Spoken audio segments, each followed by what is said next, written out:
Bonjour, je vous présente cet ouvrage. Tom McNabb, la grande course de Flanagan.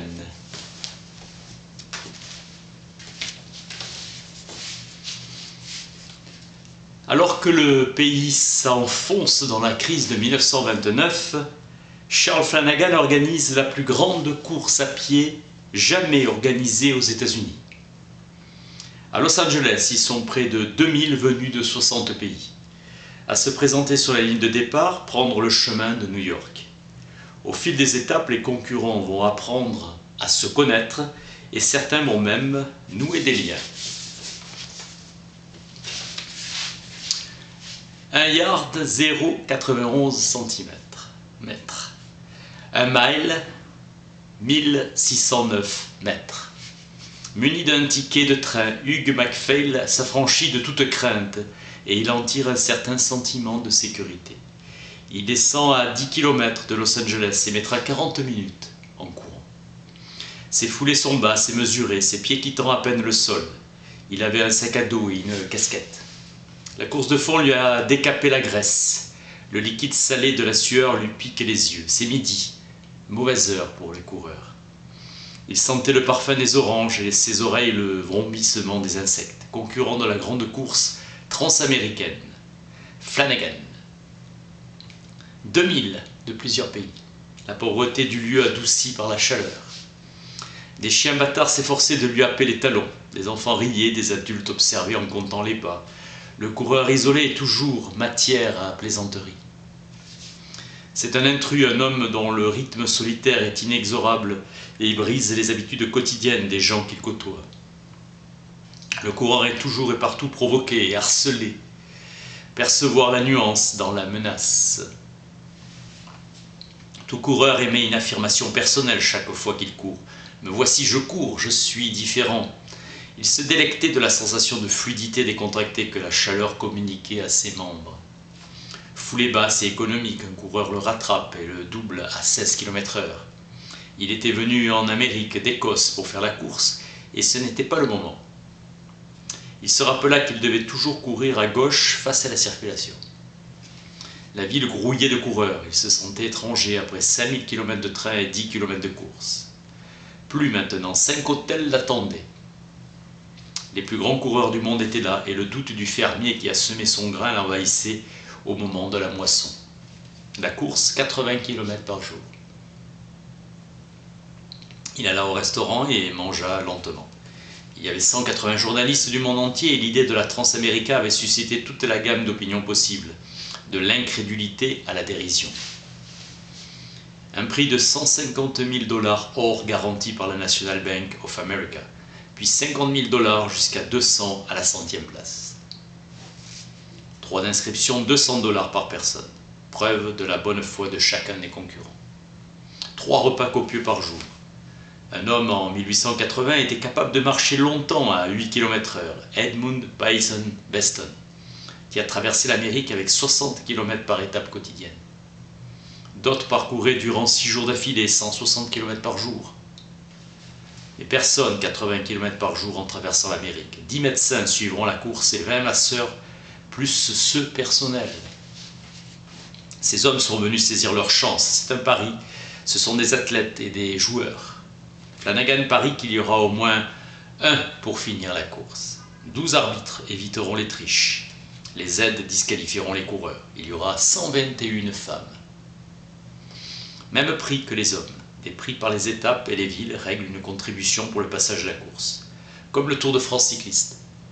Il y aura des spectacles de cirque tout au long du parcours. Le coureur aperçu ce matin, le Mexicain Martinez, qui partage aussi ma chambre, à l'hôtel participe à la course pour sauver de la disette son village. Canto, qui l'a subventionné. Les coureurs dormiront sous les tentes. D'Allemagne sont venus des jeunes hitlériens, 5 garçons, un manager et un médecin, équipe d'un politicien ambitieux, sa propagande politique. Des paris s'organisent sur les classements. À la conférence de presse, les journalistes étaient satisfaits. La consigne des rédacteurs en chef était de traiter la course pour le carnaval qu'elle était, soit 300 mots acerbes et croustillants 2 fois par semaine. Participeront à la course 20 grands-pères, 16 aveugles, un fakir hindou, 61 végétariens et un spirit conseillé par le coureur indien Deerfoot qui est disparu. Rien vu de tel depuis Pierre l'Ermite et sa croisade des enfants. Hugh Maffei, le chômeur durant l'hiver 1930 à Glasgow, allait de la bibliothèque publique au pub, car chauffé de 9h du matin à 7h du soir. Lire l'encyclopédie et dormir sans se faire voir par les employés. Derrière le dictionnaire médical, on peut dérober un sommeil furtif. Étudier aussi l'apiculture ou l'astrologie. Privés de travail, ces hommes étaient ce que leur travail faisait d'eux. Hugues était au chantier naval ou à la mine. Les tunnels étriqués le faisaient souffrir, ses compagnons le réconfortaient. Un coureur olympique passa et une course fut organisée sur 100 yards. Les bookmakers ont senti le vent. Ses camarades vont le chouchouter, steak et travaillent en surface, à mon avis. Il ne manque 6 yards pour gagner. Repos, sprint et steak, abdominaux et frapper le punching ball. Moussabini dit que le secret du sprint se trouve dans les abdos. La journée se terminait par une marche. Hugues récupérait, sa course devenait plus fluide. Un sprinter doit être traité avec soin, comme un lévrier. Une responsabilité pesait sur lui. Une petite course devenait une course à mort. C'étaient les travailleurs contre la direction. Marche ou crève. Courir avec des œillères sur un espace d'1,20 m. Le soir, il prit des laxatifs et passa la matinée aux toilettes. Fragile était une performance au sprint. La pression était à son comble, les mineurs l'étouffaient sous leurs espoirs. Fitzherston, son adversaire, était grand et blond, allait à Cannes l'été et à Chamonix l'hiver. Sa poignée de main fut molle, il avait l'air d'un animal né pour la course. Son couloir était pareil à un faisceau de lumière. Le coup de pistolet fut une délivrance, il courut comme s'il était seul, il gagna en 10 secondes. 6000 spectateurs et rien dans la presse, il sera congédié pour avoir gagné pour le peuple. Le syndicat lui trouva un emploi de plongeur dans un hôtel. Il avait appris sur lui-même en 10 secondes, mis à l'épreuve, il n'avait pas failli. Puis ce fut le chômage et la bibliothèque. On lui révéla un article mentionnant la course transaméricaine. Le journal enveloppait la portion journalière de poissons frites. La course aura lieu en mars 1931. Il regarda sur une carte où était la Californie. Un bookmaker tenta le pari. James Miller de Bridgeton organisa un prix pour la sélection écossaise et investit 500 livres. Les gens pouvaient rêver. Une course fut organisée d'Aberdeen à Glasgow. Maffei ira dans les Highlands s'entraîner. Personne ne s'était entraîné dans une course d'une telle longueur. 80 km, 3 heures de repos, 80 km. Son poids de course, 77 kg. Il courait avec des bottes et lourdement vêtu. Ses cuisses s'endurcissent. Son souffle devient plus aisé. Les processus chimiques de son corps se modifient. Son état d'esprit avait changé. Il rêva d'une chance de repartir à zéro. Avoir le fond, le courage, la force vitale, l'endurance, le corps endurci et tonifié par l'entraînement, il gagna la sélection écossaise. Doc Cole avait 34 pulsations cardiaques par minute et 150 000 km de course à pied dans ses jambes. Il sera le vétéran de la course à 54 ans. Il fit d'Alabama du stop sur 3000 km et courut les 1000 derniers au pas de course. Âge signifie expérience. Expérience de la douleur, des blessures et des jours où les jambes refusent de bouger. Le secret des habitudes alimentaires, c'est de conserver ses habitudes. Ne jamais rien absorber qu'on ne mangerait pas en temps ordinaire. Le grand problème sera la boisson. Quand vous manquez d'eau, vous surchauffez et ensuite vous y laissez votre peau. Les marcheurs ont peu de chance, ils font 7 minutes au kilomètre et il faudra 6. Et Flanagan imposera des temps de qualification. Je cours comme s'il n'y avait personne d'autre dans la course et elle commencera que dans les derniers 1000 km. Contre les autres, c'est courir au rythme des autres. Le gagnant aura une paire de jambes avec une tête au-dessus et un cœur solide. Il aura les pieds durs et résistants, il ne vaudrait que par son point de contact avec le sol. 6 millions d'entre eux d'ici de New York. Le gagnant continuera même si son corps le supplie de s'arrêter. Le gagnant doit penser au kilomètre suivant. Il doit vaincre chaque jour un seul homme, lui-même. Il devra se résigner à marcher s'il éprouve des douleurs, car une blessure devient une infirmité. Avec le temps des blessures, on a le temps de guérir. Les habits doivent laisser le corps respirer, puis évacuer la chaleur. Éviter les frottements et les irritations et 6 paires de chaussures ainsi qu'une bonne protection contre le soleil. Ma philosophie, on ne gagne pas en s'inquiétant des autres. On les respecte, on garde un œil sur eux, mais on ne s'en inquiète pas. Le sexe, c'est comme la nourriture, on ne doit pas changer ses habitudes. Les équipes auront un avantage. L'entraînement est physique. La course est émotionnelle. Il sera à craindre celui qui découvrira sa forme en cours de route. Départ de la plus grande course de fond jamais courue. Veillez à ce que la course soit loyale et honnête. Buster Keaton était dans les tribunes ainsi que Douglas Fairbanks, qui irradiait une impression de santé animale. 47 km à parcourir, environ 5 heures de course. Une gourde à sa ceinture, courir à 10 km/h pour être bien placé au finish. Plusieurs nationalités l'entouraient. Évite un aveugle avec la canne et un manchot. Les marcheurs vêtus des pieds à la tête se déplaçaient à une allure tranquille. Des milliers de spectateurs se pressaient le long du parcours pour applaudir. Un convoi d'autocars, de la presse. Hugues courait trop vite, il ralentit. Les Allemands étaient accompagnés d'une moto avec leur entraîneur. Langsam lui obéirent et ralentirent. Morgan, 70 kg, était lourd pour un coureur de fond. 4 groupes distincts, les athlètes entraînés suivant les ordres de l'entraîneur ou du métronome de l'expérience passée, puis les hommes endurcis en pleine forme, puis des novices poussés par la force du désespoir et la force de leur volonté enfin de se effondrer. La masse des coureurs serpentait. Doc et Morgan mènent 5 heures pour les 47 km. Doc a couru la plus grande partie de sa vie. Sir Turleigh avait une Rolls-Royce sur le gazon, avec champagne et couvert en argent, un maître d'hôtel le servait. Dixie Williams avait été promue Miss Transamerica et conseillère dans l'organisation. Les coureurs se comportaient en amis, plus qu'en concurrents. Ils étaient squelettiques. Certains étaient en arrivant dans un état pitoyable, une armée en déroute. La caravane du cirque accompagnée avec Mademoiselle Zonga et le serpent des Fritz Lann parlant. Des coureurs âgés se mesuraient avec des jeunes athlètes, des épaves humaines éparpillées reflétaient une tragédie. Des camions balais ramassaient les concurrents. Des camps sont installés et baptisés Flanaganville. Hugh Manfield les premiers. L'infirmerie regorge des clopés. Abandon de 200 concurrents. Les 25 premiers environ à 10 km/h. Les clochards étaient éliminés et pour Flanagan, comptait que ces vedettes ne soient pas éclopées. Pas de logement séparé pour Turleigh, seuls les repas étaient une affaire personnelle. Flanagan transportait 34 litres de whisky clandestin mis dans 3 tonneaux métalliques dont l'inscription mélasse l'aiderait à supporter les étapes. Produit cubain clandestin. La Paramount fera un film du départ. La première femme arrivée 700e, Kate Sheridan, était jolie, une cubaine. Il émanait d'elle une vitalité rayonnante qui découlait de sa certitude intérieure absolue. La plupart des femmes athlètes étaient des viragos poilus, aux cuisses épaisses. Kate s'est entraînée durant 1 an avant la course. Il n'y a aucune raison pour qu'une femme ne soit pas aussi bonne que la plupart des hommes sur 5000 km. Pour supporter la souffrance, les femmes ont pas mal de pratiques. Prendre soin de ces dames, dit Flanagan, c'est un placement. 1800 à l'arrivée, 180 abandons et 30 dans la nature.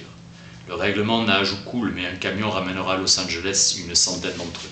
Les jours suivants aussi, la course perdait sa graisse. La lisière du désert Mojave. Règle empirique utile au marathon, si votre distance d'entraînement normale est de 20 km, vous devez être capable de tenir 42, avec une foulée régulière. L'habitude de 25, vous devriez tenir 50, avec une limite extrême de 75. Kate court 50 en 7 heures. Chaque journée accomplie est une victoire. On appelle Morgan l'homme de fer, il n'a pas une once de graisse. Morgan est fait pour courir, Kate contemplait le désert par-delà la colline. Il s'étendait à l'infini. Kate avait surmonté l'épreuve de danseuse de cabaret, elle surmonterait le désert. Jim Pierce, 17 ans, le plus jeune concurrent. Le doyen Charles Fox, à la 400e place. Il a 66 ans. Une minute d'acclamation suivirent, étape sponsorisée de 32 km avec prix et cut-off. 8 heures pour 2 étapes. 4 heures de repos entre les étapes, 10 points de ravitaillement par étape, $500 de Coca-Cola au premier. Morgan voulait gagner. Ce n'est pas vrai que cela ne sert à rien quand on est battu, car chaque fois qu'on se bat, on devient plus fort, même dans la défaite. Grève des aciéries pour Morgan avant la course et les propriétaires avaient la force avec eux, carnage. Morgan deviendra boxeur à $100 la victoire. Ses mains examinées comme des porcelaines précieuses n'avaient pas d'os saillant, les mains faites pour frapper. L'entraînement consista à 8 km de course en montagne dans un épais survêtement. Il faut mourir avant de pouvoir vivre. 9 gars sur 10 reculent quand on les frappe et ont peur de voir leur sang. Ce ne sont pas des bâtons. La boxe clandestine était sans pitié. Morgan, nom de ring, Chuck Petrak de Bronx, l'aida à prendre ses distances par rapport à ce qu'il allait faire. Il allait dans les bas-fonds du sport. 100 $ à chaque victoire. Sa femme lui dit: si tu dois boxer de cette façon-là, fais-le, mais fais-le bien. Petrak devenait la bombardiste du Bronx. Après 6 combats dans les entrepôts, il fit le circuit de la côte Est. Univers souterrain d'entrepôts abandonnés. Un univers de sang et d'ombre. Tue l'estomac et la tête mourra. Respect mutuel avec son entraîneur. Les paroles de Ruth, sa femme, lui revenaient. Il valait mieux le faire bien que mal. L'important, c'est de ne pas vouloir perdre. Un adversaire est mort. Le temps de la boxe clandestine était révolu. Sa femme meurt aussi. Tout ce que Morgan a gagné, il a gagné avec son corps. À New York, il a entendu parler de la course à pied, mais dans son esprit, sa femme lui parlait: « Tu es l'homme le plus brave que j'ai jamais connu. Il fera la course et aura 1 an pour se préparer. » Son fils Michael ira chez sa grand-mère. Il court 15 km par jour. En 3 heures, il faisait 50 km. Il aimait courir. Il ne portait préjudice à personne, au contraire de la boxe. Obligé de se dépasser et d'aller au bout de ses ressources. Les concurrents, au fil des étapes, s'endurcissent. Garder une foulée basse, c'est une course de fond, pas un sprint. Le doyen allait à bon train régulier à 8 km/h. Il a fait 12 heures aux 100 miles. Les hommes secs étaient infatigables. Au music-hall, avec 6 représentations quotidiennes, ses jambes restaient toujours courbattues, mais Kate avait appris à le supporter. Elle avait un bon rythme de course. Les marcheurs seront éliminés aujourd'hui. 60 ans plus tôt, le désert avait prélevé un lourd tribut sur les colons harcelés par les Indiens en embuscade. La nature constituera un ennemi suffisant pour les coureurs. Un jeune Allemand s'était détaché et les journalistes savaient qu'un article par jour les rendrait heureux. Müller grillait les meilleurs coureurs et c'était le but. Kate ralentissait, elle sentait ses jambes s'alourdir. Morgan accéléra un dernier effort. 500 $, il pensait. Müller lâcha et Morgan passa avec 10 mètres d'avance. Martinez dira qu'ils sont dingues. À l'arrivée, un noyau compact de coureurs de fond expérimentés monopolisait les 300 premières places. Turleif semblait revenir d'une promenade sur la Tamise. Cette cause est une équipée. Un monde totalement différent où on ne s'affronte pas mais où on se bat contre le désert, le soleil, le vent, le froid, la neige. Nous sommes tous ensemble contre ça, comme une équipe. Il ne restera que les vrais coureurs. Ils dormirent les pieds sur le traversin pour la circulation du sang. Les pieds plus hauts que la tête font que les déchets sont pompés plus facilement par le cœur. La course dépouillait Kate du moindre gramme de chair superflue. Son corps était d'une dureté nouvelle. Elle sentait se développer un nouveau moteur, cœur et poumons, capable de pomper assez d'oxygène pour parcourir 80 km. Se faire masser en remontant vers le cœur. Un muscle de qualité lâche et souple quand il est détendu. Un muscle dur et rigide est un muscle non entraîné. Des milliers de filles y arriveraient si elles se levaient pour essayer. L'Indien Moyave Komavalu était dans le groupe de tête. Il courait avec une foulée courte et basse, économe. Les 6 jeunes en zigzag se passaient à Londres, Islington. Ne pas manger de la crème de cacahuète. Des Indiens s'étaient alignés le long des derniers kilomètres pour acclamer leur champion. Psalmodie insistante des Moyave au dernier kilomètre. Komavalu démarra et gagna. Kate agonisait, ses muscles étaient vidés d'énergie. « Cours, Kate, cours !» dit une voix dans sa tête, et elle tomba.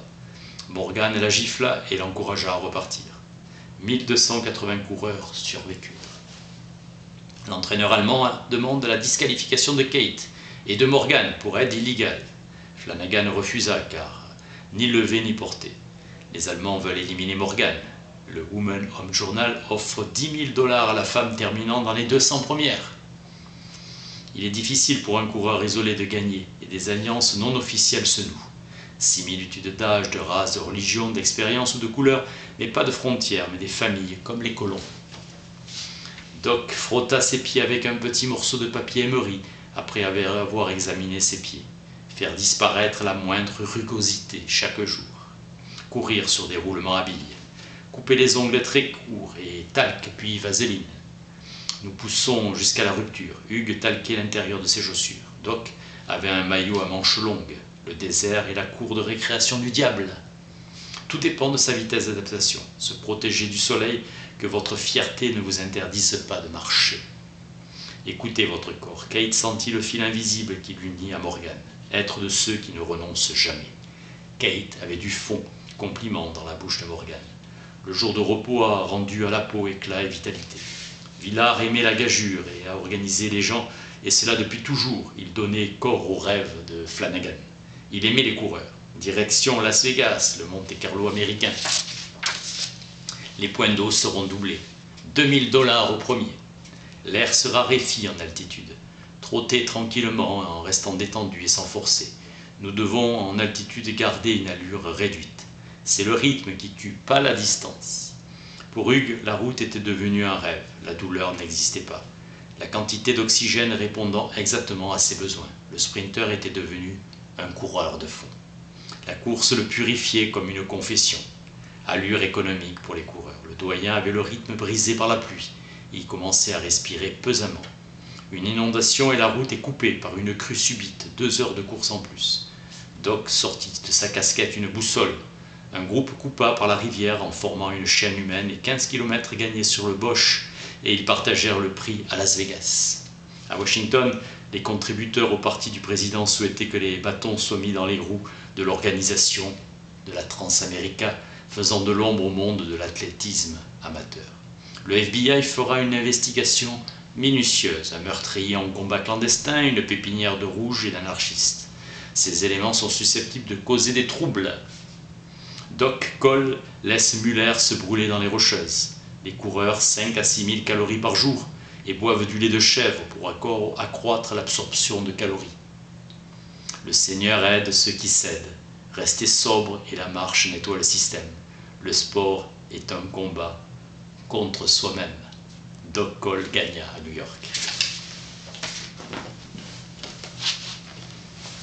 Tom McNabb, la grande course de Flanagan. Merci.